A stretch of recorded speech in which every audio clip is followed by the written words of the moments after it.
जैसे हमने previous question solve किया था उसी तरीके से अब हम नेक्स्ट क्वेश्चन भी सॉल्व कर रहे हैं। क्वेश्चन की कहाँ से लिया है? Fundamental duties. फंडामेंटल ड्यूटीज कहाँ पर होती है? हमारे कॉन्स्टिट्यूशन में होती है। अब यहाँ तो मैंने लिख रखा है बट एग्जाम में आपको नहीं होगा, तो आपको क्वेश्चन पढ़ के या फिर ऑप्शंस को देखकर फाइंड आउट करना है कि ये कौन से बैरक में इसका आंसर मिलेगा। तो चलिए पढ़ते हैं हमारा question. How many fundamental duties are currently prescribed under Article 51A in Part 4A of the Constitution of India? तो अब यहाँ पे तो क्वेश्चन में ही हिंट दे दिए, कॉन्स्टिट्यूशन ऑफ इंडिया मतलब कॉन्स्टिट्यूशनल लॉ में से आपको फाइंड आउट करना है। अब हमारे पास इतने ऑप्शन है, अब इन ऑप्शन में से करेक्ट कौन सा है ये हमें पता कैसे चलेगा? सिंपल सी चीज है कि हम आर्टिकल 51 पर जाएंगे। ठीक है, तो अब हम चलते हैं हमारे बेयर एक्ट पे और फाइंड आउट करते हैं आर्टिकल 51A। तो चलिए अब फिर से हम हमारा ये बेयर एक्ट ओपन कर रहे हैं, कॉन्स्टिट्यूशनल लॉ वाला।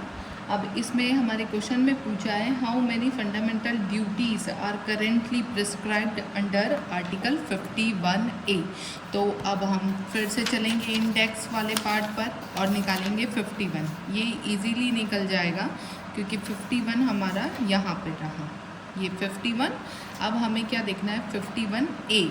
मैं इसे थोड़ा सा उसमें कर देती हूँ। अब हमें देखना है 51A, यहाँ पे दिया है फंडामेंटल ड्यूटीज़।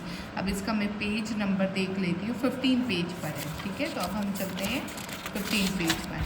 अब यहाँ पर ये रहा हमारा 15 पेज और हमारे क्वेश्चन में भी दिया है कि पार्ट 4A, तो ये रहा हमारा पार्ट। ठीक है, अब इसके अंदर लिखा है, हेडिंग भी दी है फंडामेंटल ड्यूटीज़।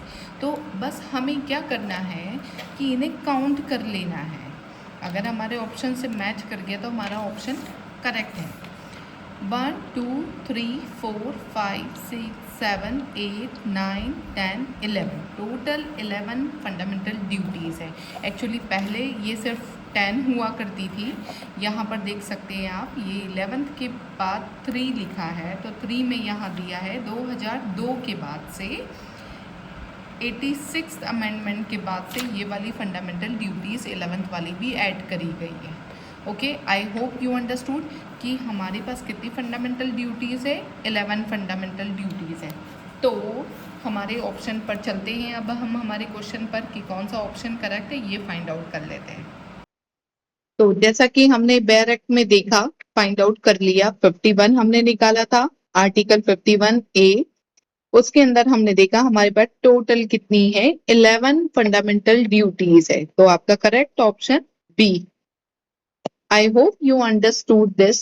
अच्छा लगा होगा ये वीडियो।